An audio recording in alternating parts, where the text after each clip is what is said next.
So what are the classic symptoms of malnutrition? How can you tell? Richard Harvey finished up his year in Africa much as he began it, by asking lots of questions. So we've got the poor quality of the hair is a sign of the malnutrition. And by getting stuck into projects like this, drilling wells. He gave up his £1 million a year job last July and has since been paying his own way around Africa, working with British charity Concern Universal. He's discovered what the needs are. In Malawi, it's getting clean water to villages and fields because erratic rains are leading to crop failure and hunger. But he's also seen how the responses of Western do-gooders can sometimes be wide of the mark. He says he's learnt you can't just drill a well for a community without preparing them for it.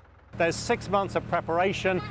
When they get completely organised, at least 4 people are trained in how to maintain the equipment that's going to be installed. There's 6 months of pre-work and then 1 day of drilling, which is going on right behind us now, to actually physically make the hole in the ground and put the line of pipes in to get the well going.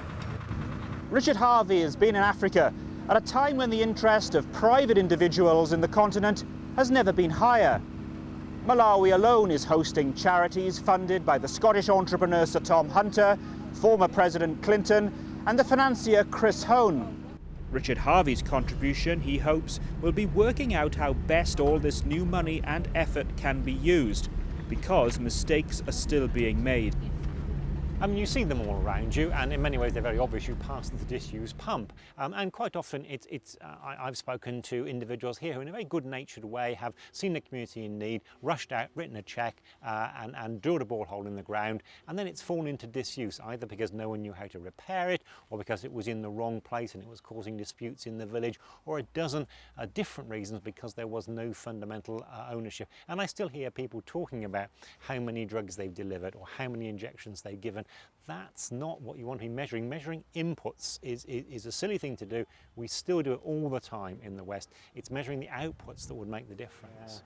The former head of one of Britain's biggest companies won't be going back to life as a chief executive, but he will return to London, hoping to get government and his former business colleagues to listen to the lessons he himself has learned in Africa.